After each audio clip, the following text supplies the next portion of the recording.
what Neil Young does in his Interesting Tonight's the Night album is very important, because not only does he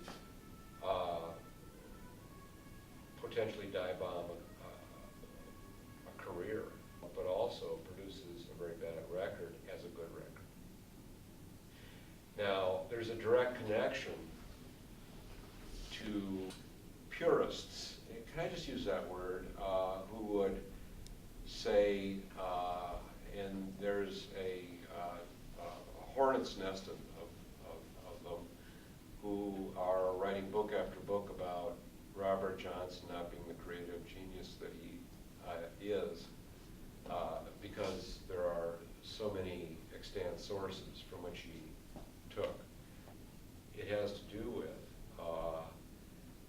understanding what there is to take and move forward. I'm thinking of Bob Dylan's Blowing in the Wind, which comes from No More Auction Block. I'm thinking of what happens in the 60s, sure.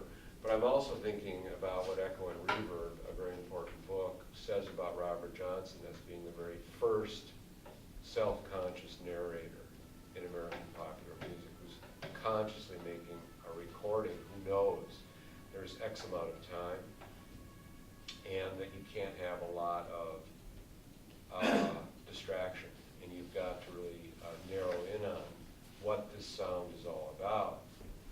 There's a bridge that we need to cross.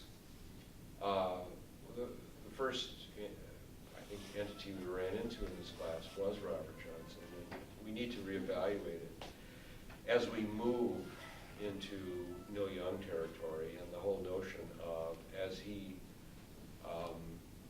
has a song entitled, the whole notion of fucking up as authenticity. That's very different than what Robert Johnson does, and that becomes known as authenticity. What Neil Young begins, and he does begin it in '75, is a redefinition of that which is authentic. The whole notion of cheap equipment and erratic rhythm and all sorts of things as signs of authenticity in the 21st century. But I think by chance we have this interesting quote from him that lines up actually with a quote in our book. They demonstrate the way that even the most transparently manufactured pop musicians look for fig leaves of authenticity. And this leads to a larger question.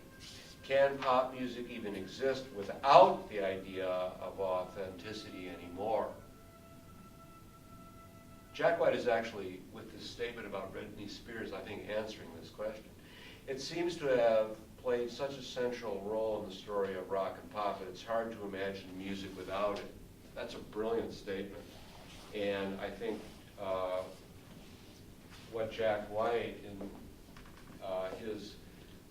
it's all over the web. You won't have any trouble finding it. It's spreading like wildfire, because it's so intriguing that someone who's as important as he is would say that it ain't Dylan, it's Britney Spears. But isn't he really saying that we're looking in the wrong place for authenticity, number one?